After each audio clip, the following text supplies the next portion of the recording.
Alors, on va résoudre un exercice de mécanique quantique sur l'intrication quantique. Donc, c'est un exercice relativement long. Donc, je vais le traiter paragraphe par paragraphe. On va donc commencer par la première partie, je corrige, et on avancera au fur et à mesure dans l'exercice. Donc, définition de l'intrication. L'intrication est un phénomène fondamental de la physique quantique dans lequel l'état quantique de deux systèmes doit être décrit globalement sans pouvoir séparer un système de l'autre, bien qu'ils puissent être spécialement séparés. Dans ce cas, il existe des corrélations entre les propriétés physiques observées des deux systèmes qui ne peuvent pas être expliquées à partir des propriétés individuelles de chacun des deux objets, S1 et S2. En conséquence, même s'ils sont séparés par de grandes distances spatiales, les deux systèmes ne sont pas indépendants et il faut considérer l'ensemble constitué donc des deux systèmes, S1 plus S2, comme un système unique. Donc, quelques rappels en prenant des systèmes de dimension 2. Donc, à travers l'application à la polarisation des photons. Donc prenons deux photons dont la polarisation peut être décrite par un vecteur d'état de dimension 2, défini dans deux espaces de Hilbert, H1 et H2. On a que le ket psi1 peut s'écrire comme combinaison linéaire donc des quêtes H1 et ket V1. Donc le ket psi1 se met sous la forme alpha 1 fois le ket H1 plus bêta fois le ket V1. Et on a le ket psi2 qui se met comme combinaison linéaire donc d'un ket de l'espace de Hilbert H ket 2 plus bêta ket V de l'espace de Hilbert 2. Le système des deux photons peut se décrire dans un espace de Hilbert de dimension 4 correspondant au produit tensoriel, donc H étoile tensoré, donc H tensoré avec H2, donc produit tensoriel de H2, de H1 avec H2, sous la forme ket de psi 1 plus 2 est égal à ket psi 1 tensoré avec ket psi 2 est égal donc à alpha 1 alpha 2 ket H1 H2 plus bêta 1 alpha 2 ket V1 H2 plus alpha 1 bêta 2 ket H1 V2 plus bêta 1 bêta 2 ket V1 V2. Donc ces états sont appelés des états séparables ou factorisables. Le système S1 est dans un état quantique clairement identifié qui n'est pas altéré par les mesures effectuées sur S2. Donc, à titre d'exemple, l'état psi séparé est égal à 1 sur racine de 2 ket H1 V2 moins 1 sur racine de 2 ket V1 V2.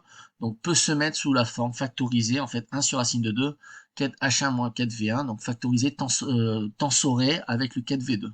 Donc, on a mis le ket V2 quelque part en facteur. Donc, c'est un état séparable puisqu'il peut être factorisé comme indiqué ci-dessus. Donc, cet état est séparable. Toutefois, la forme la plus générale possible pour un système à deux photons va s'écrire psi 1 plus 2 est égal à alpha fois le ket H1 H2 plus bêta fois ket H1 V2 plus gamma fois ket V1 H2 plus delta fois ket V1 V2. Et cette écriture prévoit l'existence de l'état non séparable, d'états non séparables, qui s'écrivent par exemple sous la forme ket psi intriqué, donc est égal à 1 sur racine de 2. Bon, le facteur 1 sur racine de 2, c'est pour la normalisation du ket. Hein, voilà. Bon, je pense que vous le savez. Ket H1V2 moins 1 sur racine de 2, ket V1 H2. Donc ces états sont dits intriqués et portent des corrélations impossibles à reproduire classiquement. Bell, physicien déterministe convaincu, montra dans un article paru en 1964 qu'il était possible de répondre expérimentalement aux questions soulevées par les deux différentes interprétations quantiques, dites orthodoxes d'une part, et déterministes d'autre part, par le biais des inégalités qui portent son nom. Ces inégalités, donc les inégalités de Bell, portent sur la fonction de corrélation de l'expérience qui relève les coïncidences entre les résultats donnés par les deux détecteurs mesurant les polarisations des photons étudiés.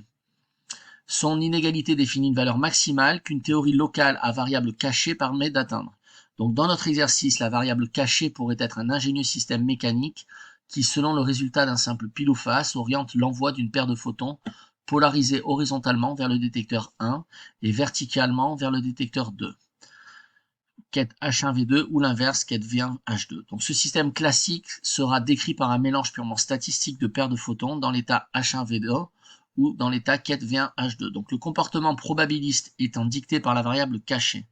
Nous allons donc conduire des calculs en considérant soit des paires de photons intriquées en polarisation, psi int égale 1 sur racine de 2 H1V2 plus ket V1H2, ou un mélange statistique de paires de photons dans l'état donc ket H1V2 avec une probabilité 1,5, ou dans les cas ket V1H2 avec une probabilité 1,5.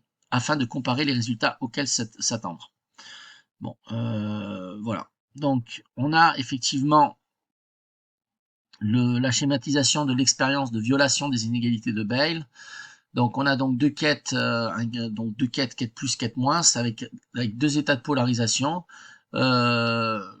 Quête moins, donc le quête en fait H peut être orienté suivant le quête plus, ou on peut le tourner donc via l'angle θ2, d'accord. Donc cette source de paire de photons peut être également polarisée donc à travers le polariseur P1.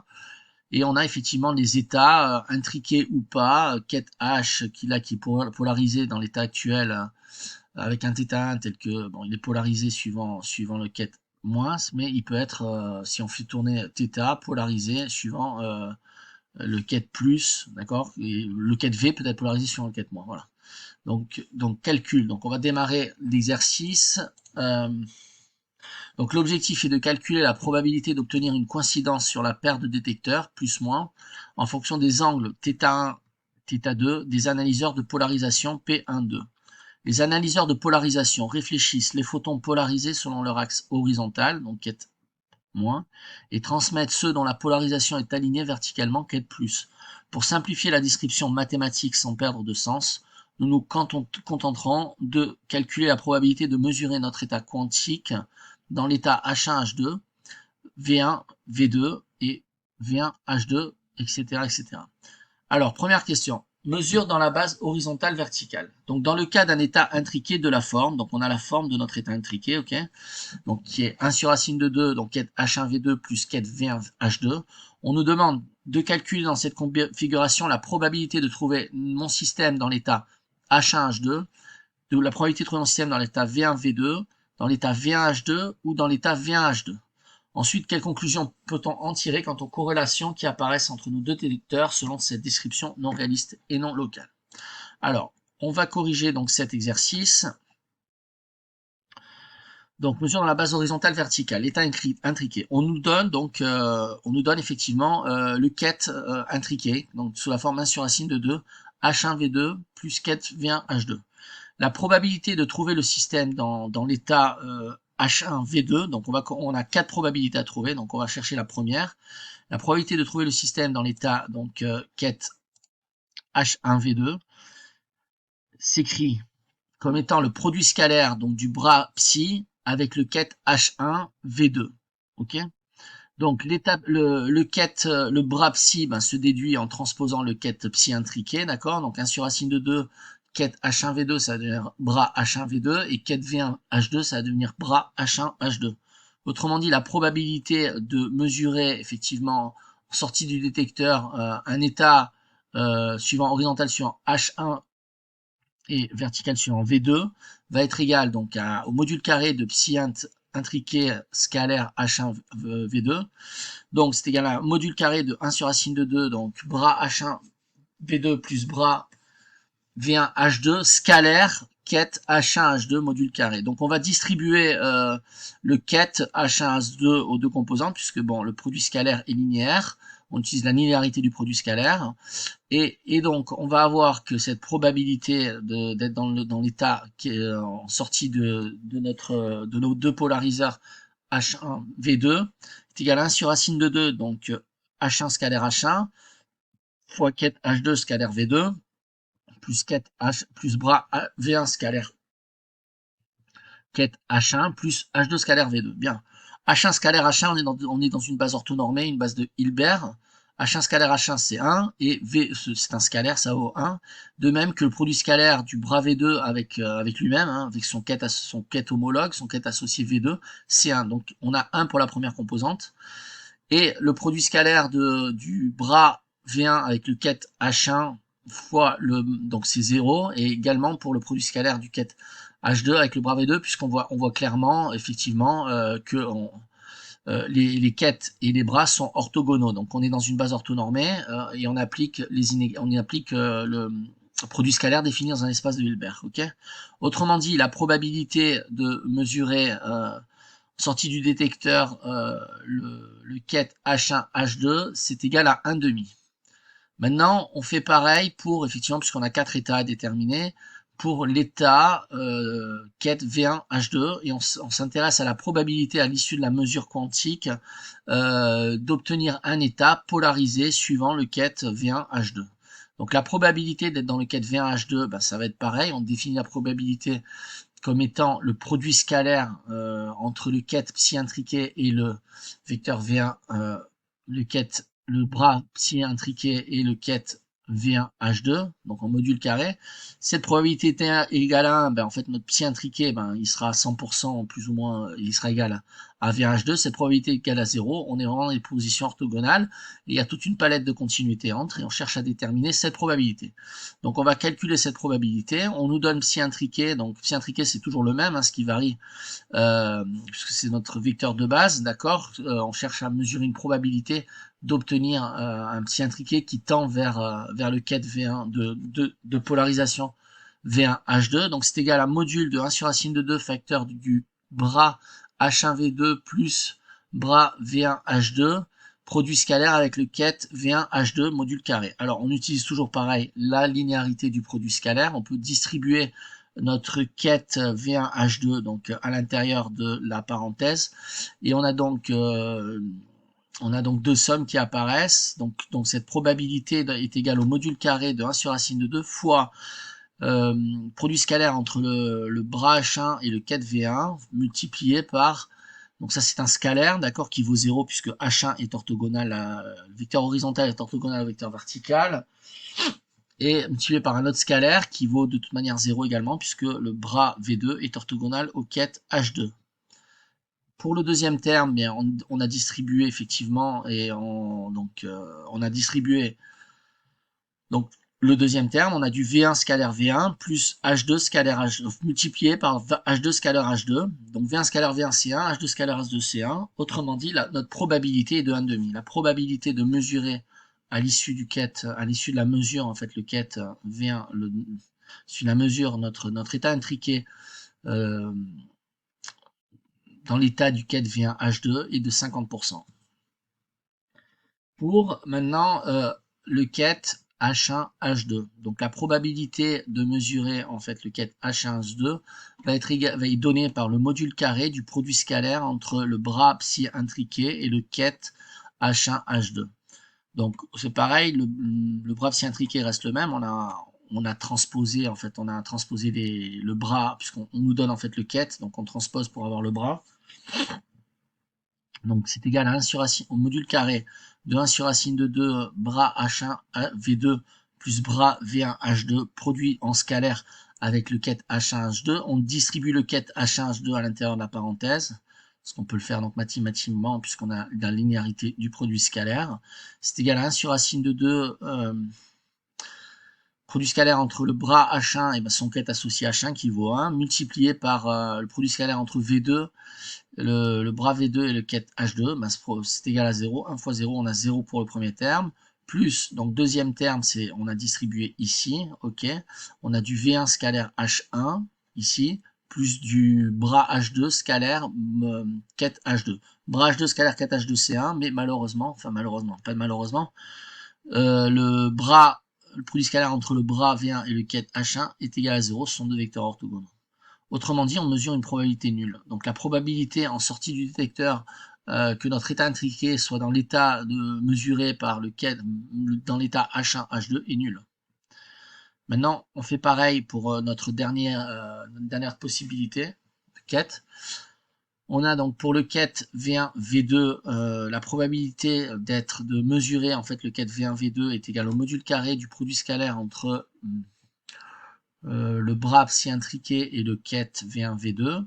Donc on développe suivant ce produit scalaire en substituant psi intriqué par la valeur qui nous est donnée dans le problème. Donc c'est égal au module carré de 1 sur racine de 2 quête H1 V2 plus quête V1 H2 produit scalaire avec le bras V1 V2. Donc on distribue encore une fois on distribue encore une fois donc le quête à droite V1 V2 en utilisant la linéarité donc du produit scalaire, et on a que cette probabilité est égale au module carré de 1 sur racine de 2 H1 scalaire V1 qui vaut 0 fois bras V2 scalaire quête V2 donc qui vaut 1, donc 0 par 1 ça fait 0, plus le produit scalaire entre le ket V1, le bras V1, ce qui vaut 1, puisqu'on est dans une base orthonormée toujours, et une base de Hilbert, et le produit scalaire entre le bras H2 et le ket V2, donc ce produit scalaire est nul, donc 1 fois 0 c'est 0. Autrement dit, la probabilité de mesurer le ket V1, V2 en sortie pour notre état intriqué est nulle. Donc, qu'est-ce qu'on peut dire de tout ceci? On peut dire qu'on constate une corrélation parfaite entre les détecteurs 1 et 2. Si le détecteur 1 mesure le photon 1 polarisé suivant le ket H1, alors le détecteur 2 a une probabilité 1, donc on est quasi certain, de mesurer le photon 2 polarisé suivant le ket V2, et vice-versa. Donc ce raisonnement est le même pour le ket V1 H2. Donc dans cette configuration, les deux photons ne seront jamais polarisés parallèlement. Donc maintenant, on va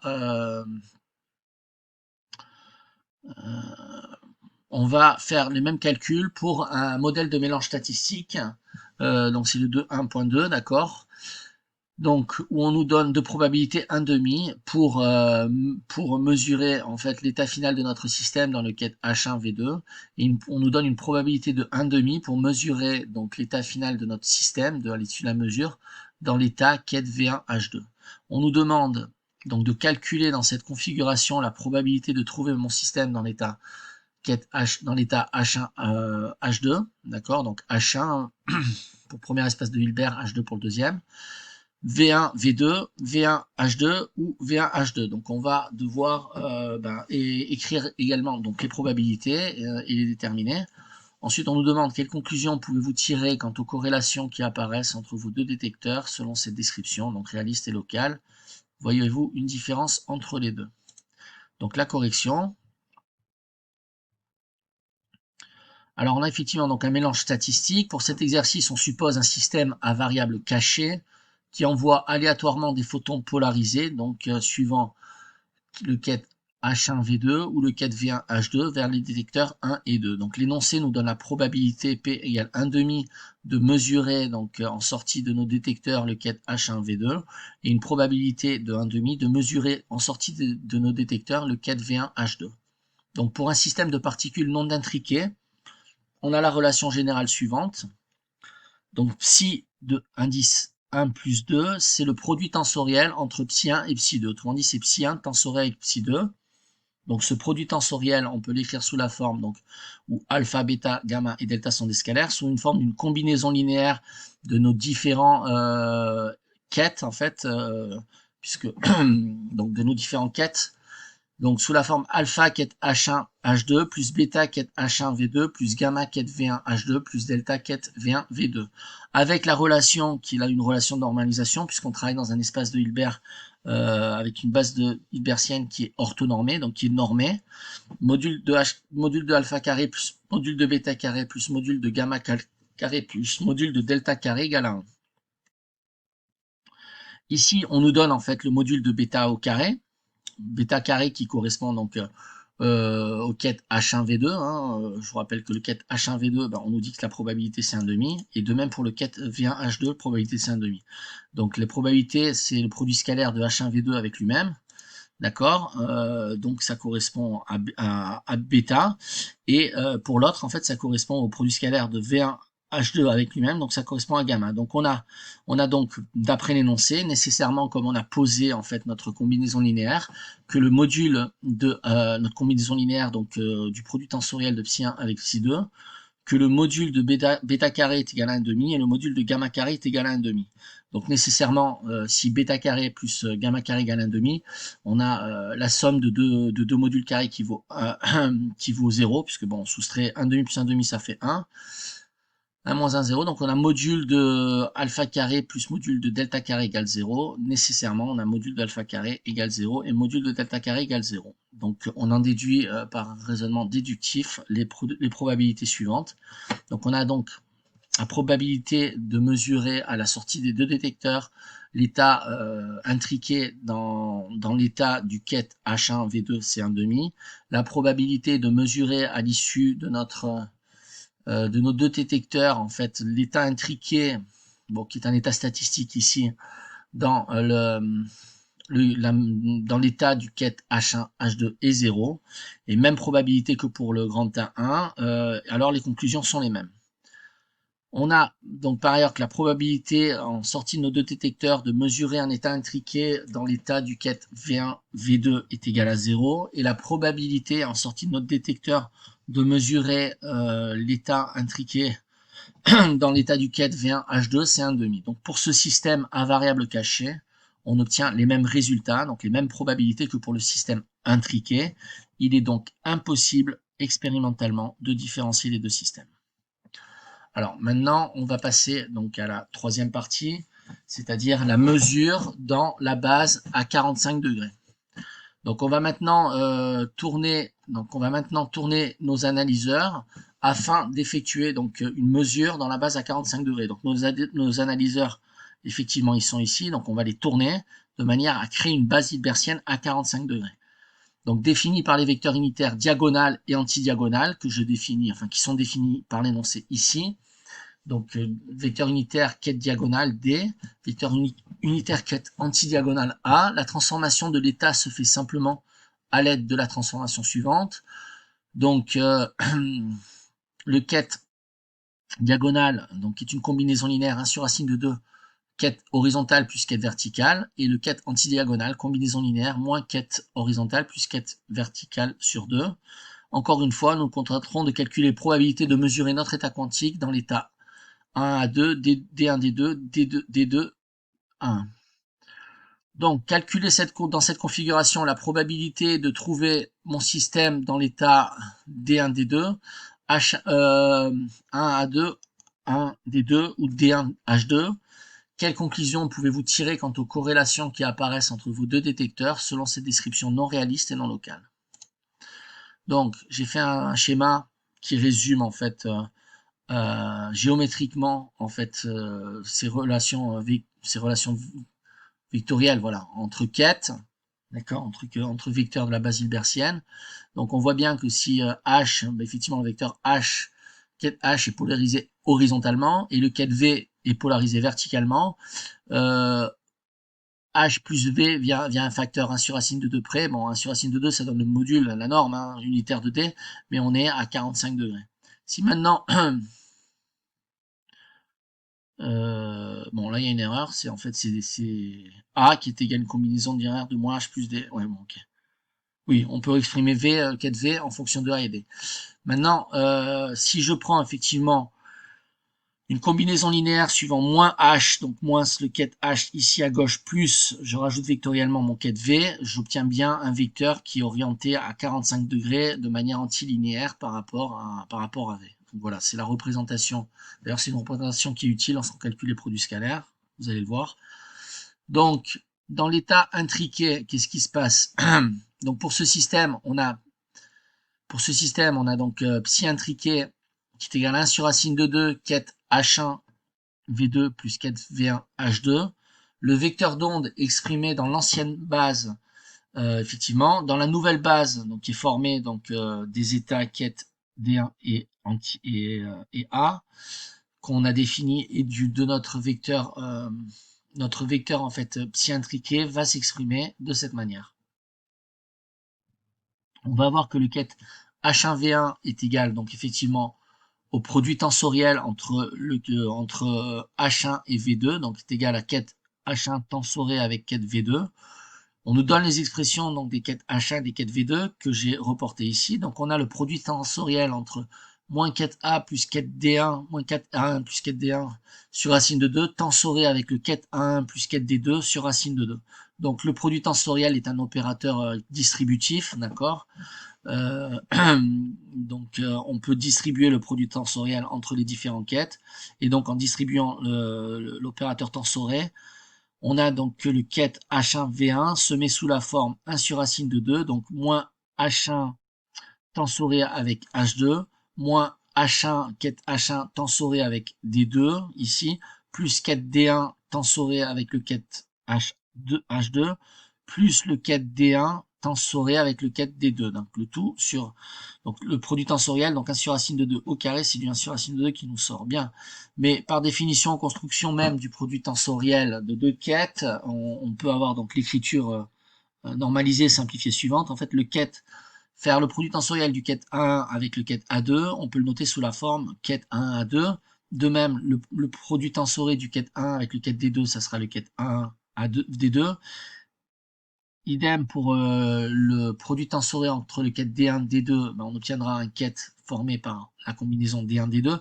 Bien évidemment, ce qui est très important dans le produit tensoriel, on peut pas permuter là, hein, une fois qu'on a un quête. Le premier élément, ça va correspondre à D1. Le deuxième élément, correspond à D2, c'est-à-dire à l'intérieur du quête, on permute pas les espaces de Hilbert. C'est la propriété du produit tensoriel. Donc c'est juste ça qu'il faut comprendre. Et de même, le quête D1 tensoré, donc produit tensoriel du quête D1 avec le quête D2, on obtient un nouveau quête qui est le quête D1 D2, ok, avec effectivement D1 qui correspond à l'espace de Hilbert correspondant à la partie gauche du produit tensoriel, et D2 qui correspond, donc effectivement c'est le vecteur qui correspond à la partie droite du produit tensoriel, de l'espace de Hilbert qui est pris en partie droite, d'accord? C'est surtout ça qu'il faut comprendre. Donc, de même, on va avoir que le quête V1 H2 donc va s'écrire comme produit tensoriel donc du quête V1 avec le quête H2. Autrement dit, on remplace par les données qui sont données dans l'énoncé. Et on obtient donc que c'est égal au quête H1 plus quête D1 sur racine de 2, produit tensoriel avec le quête moins H2 plus quête D2 sur racine de 2. Donc on développe, on distribue le produit tensoriel puisqu'on peut effectivement distribuer un produit tensoriel, c'est un opérateur distributif. Et on a le quête V1 H2 qui est égal à 1 sur racine de 2 moins quête H1 H2, donc qui correspond donc au produit tensoriel du quête 1 avec le quête moins H2 moins A2, plus le quête A1 D2 qui correspond au produit tensoriel entre le quête A1 et le quête D2, moins donc D1 tensoré avec A2, plus D1 tensoré avec D2, ok? D'où on va avoir donc des simplifications qui peuvent se faire. Donc d'où psi intriqué vaut 1 sur racine de 2, il n'y a pas le 1 demi là. Bon, vaut 1 sur racine de 2. Donc moins quête 1 A2, moins quête 1 D2, plus quête D1 H2, plus quête D1 D2, moins quête 1 A2, plus quête 1 D2, moins quête D1 H2, A2, plus quête D1 D2. D'accord? Donc on a moins quête H1 H2 qui simplifie avec plus quête H1 H2, et on a une simplification qui se fait également avec D1 D2. Donc finalement, notre état intriqué, notre quête psi intriquée va se mettre sous la forme 1 sur racine de 2 fois le quête moins H1 H2, A1 A2, plus quête D1 D2, et ceci dans la base, c'est fondamental de dire dans quelle base on se place, dans la base droite et anti-linéaire, dans la base, ok, dans la base D et dans la base A, dans la base constituée par l'ensemble D. Alors avec la même méthode que dans le 1, on calcule la probabilité associée au vecteur de base 1 et A2, A1, D2, D1, D2 et D1, D2. On a vu au premier exo, donc voilà, je rappelle en fait la règle de calcul du produit scalaire donc sur deux bases hilbertiennes. Le produit scalaire du bras UV avec le quête XY est distributif. On obtient en fait, donc ceci est égal au produit scalaire du bras U avec le quête X. Donc on fait le premier espace de Hilbert, donc le produit tensoriel avec le premier. On ne permet pas les composantes, on sépare pas, il y a bien c'est composante par composante. Composante d'un même espace de Hilbert avec son homologue de l'espace de Hilbert. Et quand et la chose importante, c'est quand vous avez par exemple le quête XY, vous voulez en prendre le bras, ben, le bras associé au quête XY, ça va être le bras XY. On ne permute pas les éléments des espaces de Hilbert à l'intérieur. C'est ça la règle de calcul. Donc c'est égal à U scalaire Y fois V scalaire Y, et c'est égal à 1 si et seulement si ben, le quête U, en fait, c'est le quête V. D'accord?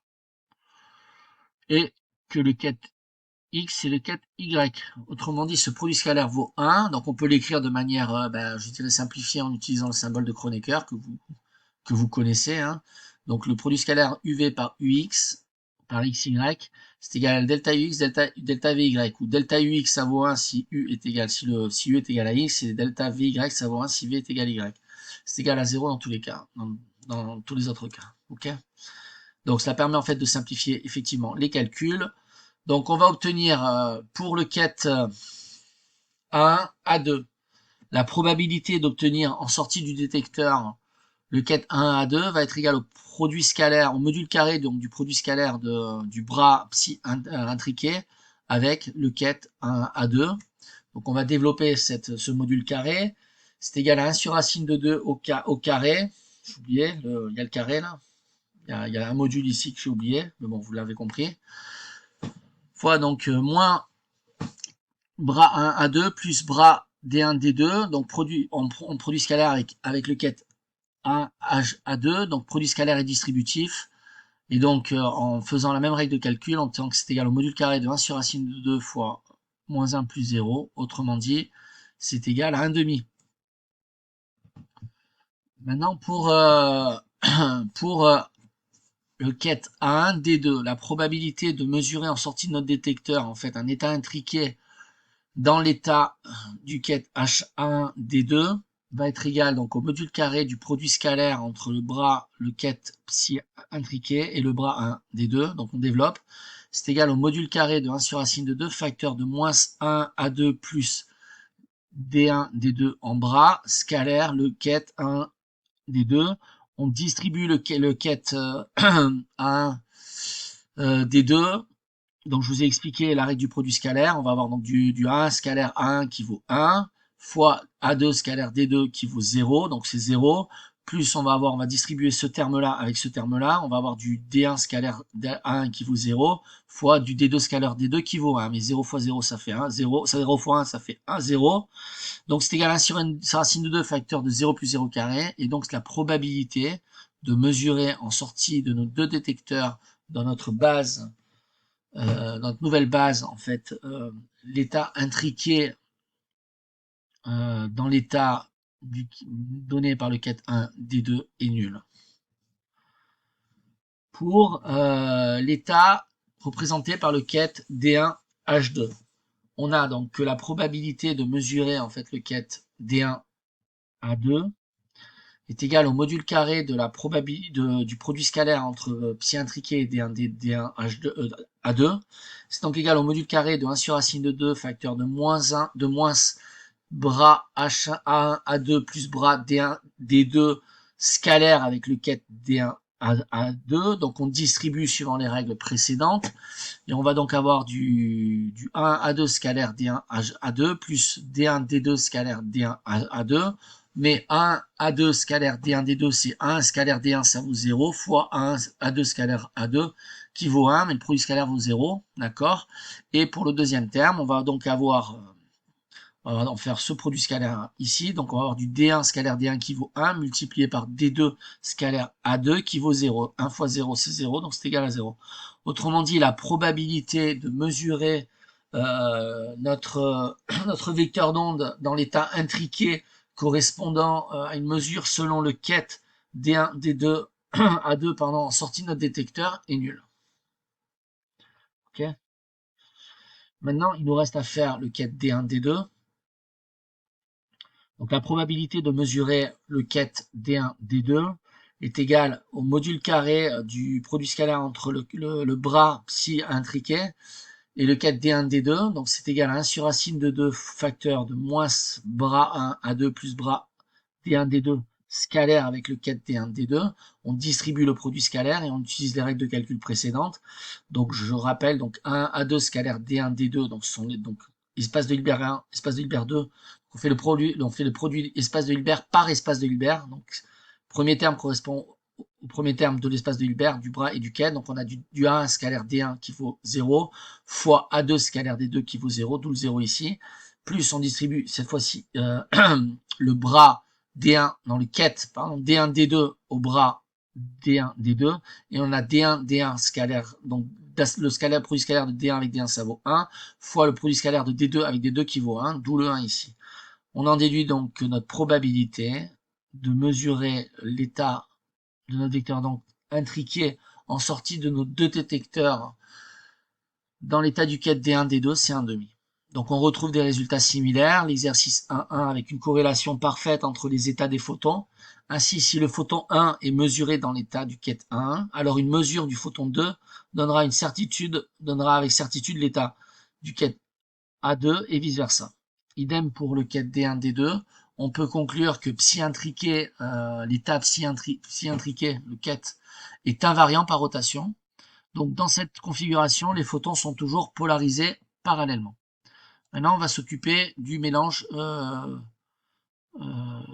mélange statistique.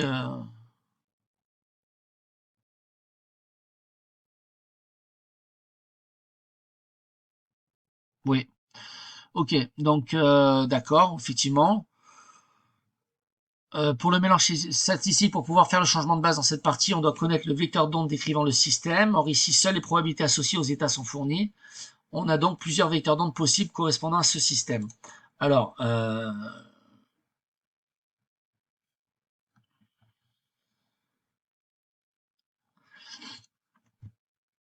donc la forme générale du quête psi intriqué, c'est alpha quête H1 H2 plus bêta quête H1 V2 plus gamma quête V1 H2 plus delta quête V1 V2. Donc on a module de alpha carré égale module de delta carré égale 0.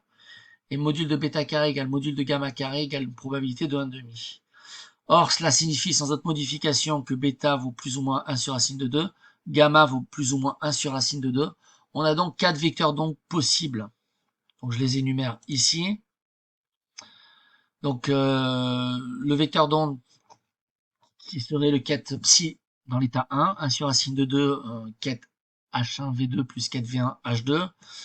Le quête psi 2 qui est égal à 1 sur racine de 2 moins H1 V2 plus V1 H2. Le quête psi 3, 1 sur racine de 2 H1 V2 moins V1 H2. Et le quête psi 4, 1 sur racine de 2 moins H1 V2 moins le quête V1 H2. Alors, chacun de ces vecteurs d'onde présente une probabilité 1,5 de mesurer les états H1 V2 et V1 H2. Ils correspondent en fait donc tous aux conditions citées dans l'énoncé.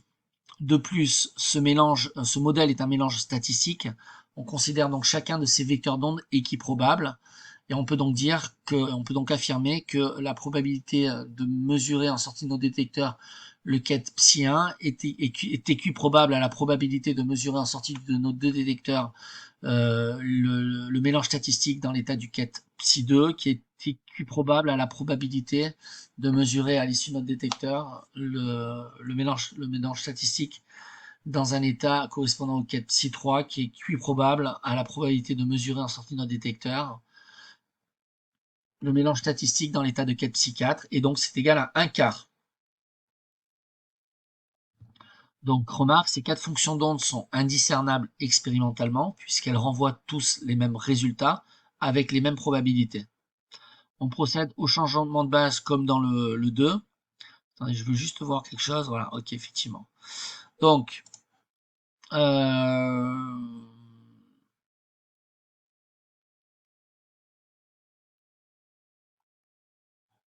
ok. Donc, on a le quête psi 1 qui est égal à 1 sur racine de 2, quête D1, D2 moins quête 1, A2. On en déduit que la probabilité,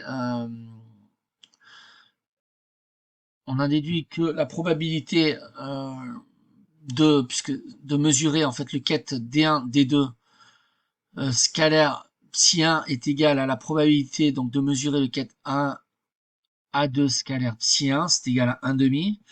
Le quête psi 2, donc qui est égal à 1 sur 1,5, non c'est 1 sur racine de 2, j'oublie la racine de 2, bon, vous modifierez, moins quête D1 A2 plus quête 1 D2, donc va nous donner la probabilité d'être dans l'état D1 A2 selon psi 2, c'est égal à la probabilité d'être dans le quête 1 D2 selon psi 2, c'est égal à 1,5.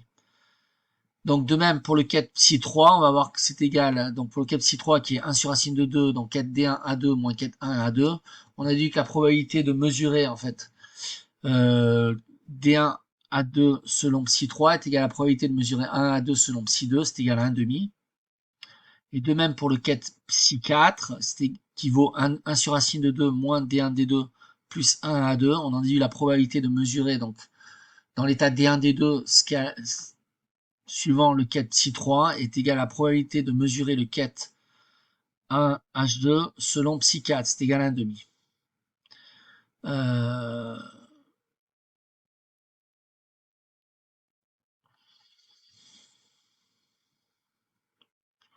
Donc maintenant, pour avoir la probabilité de mesure pour chacun des vecteurs de base, on utilise la formule des probabilités totales de Bayes. Donc la probabilité de B, c'est égal à la somme pour égal à 1 à n de les probabilités de B sachant AI, multiplié par la probabilité de AI.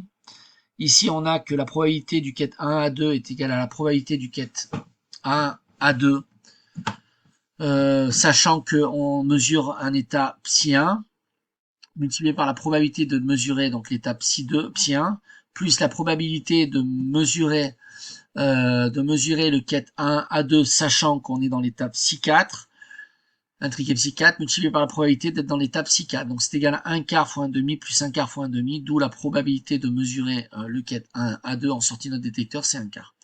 Le calcul est le même pour les autres vecteurs, d'où la probabilité de mesurer le quête 1 à 2 est équiprobable à la probabilité de mesurer le quête 1 D2, qui est elle-même équiprobable à la probabilité de mesurer le quête D1 à 2, qui elle-même est équiprobable à mesurer la probabilité du quête D1 D2, ça vaut donc 1 quart.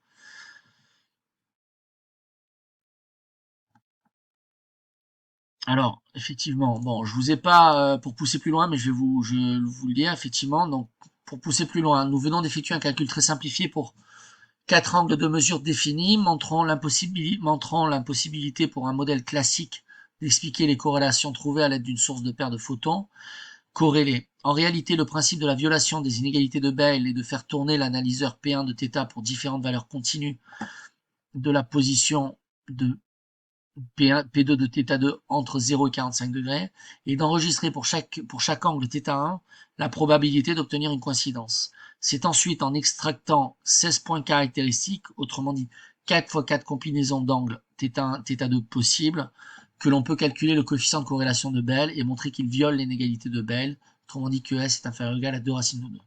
Donc nous vous invitons également à venir voir un démonstrateur d'intrication photonique. Bon, ça sera un peu plus difficile pour illustrer les calculs. Voilà. Alors, il s'ensuit une discussion didactique de l'intrication. Donc, je vais la lire. Donc, considérons deux cartes à jouer, l'une rouge et l'autre noire. Un expérimentateur lyonnais les place chacune soigneusement dans une enveloppe qu'il cachette. Disposant ainsi de deux enveloppes identiques, il les enferme ensemble dans la même boîte. Voir figure 2, qu'il prend soin de secouer afin de brouiller les cartes. Donc schématisation microscopique d'une situation EPR pour Einstein, Podolsky et Rosen. À une heure H, deux voyageurs, l'un parisien et l'autre niçois, se présentent devant la boîte à Lyon et prennent chacun une enveloppe. Ils s'en vont ensuite dans leurs villes respectives. À l'heure H+4, ils sont arrivés à destination. Chacun ouvre alors son enveloppe, observe le résultat. On serait tenté de dire résultat de la mesure, c'est-à-dire la couleur de la carte, et téléphone à Lyon afin de communiquer ce résultat. L'expérience est réalisée de façon journalière pendant 1 an et l'expérimentateur lyonnais collecte soigneusement les résultats donnés par ses confrères. Le bilan des observations menées pendant 1 an est évident. La succession des réponses des deux voyageurs est aléatoire car on est dans une situation de jeu de pile ou face. Quand l'un est rouge, l'autre dit noir et vice versa. La probabilité associée à chaque éventualité pour chacun des voyageurs est de 1,5. On constate donc une anticorrélation parfaite entre les réponses du Parisien et celles du Niçois. Bon, je vous laisse ici la suite de l'article. De manière à ce que vous puissiez le lire tranquillement. Je termine donc simplement nos conclusions en disant que dans le cas du système à variable caché, on constate que le vecteur d'onde n'est pas invariant par rotation. En effet, bien qu'avant la rotation, on avait corrélation parfaite entre les états mesurés pour les deux détecteurs, après rotation, les photons peuvent adopter une probabilité égale tous les états de la base de l'espace. Ainsi, dans ce cas, une mesure du détecteur 1 ne permet pas de connaître avec certitude les résultats d'une mesure du détecteur 2. Une façon de différencier expérimentalement un système intriqué d'un système à variable cachée serait donc de faire plusieurs séries de mesures en tournant les détecteurs entre chaque série. Si le nombre d'états mesurés et leur probabilité changent d'une série de mesures à l'autre, alors le système n'est pas intriqué. Bon, voilà pour cet exercice sur l'intrication quantique de Einstein, Podolsky et Bayes. Voilà. J'avais déjà fait un premier exercice sur l'intrication quantique, c'est le deuxième et dernier que je fais de la série. Celui-ci est un peu plus complexe et je dirais complet surtout que le précédent.